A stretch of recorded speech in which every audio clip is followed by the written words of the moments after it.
Bahan-bahannya adalah jeruk nipis dan kecap manis.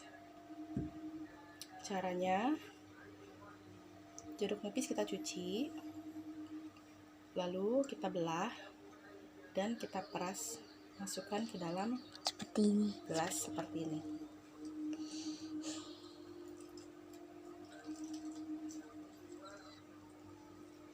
Peras jeruknya sampai airnya habis. Setelah itu kita tambahkan kecap manis.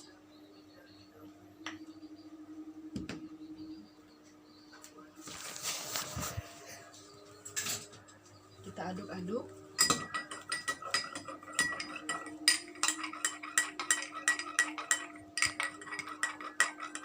Dan buang bijinya.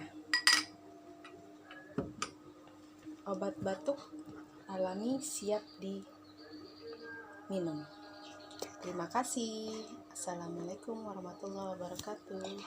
Dah.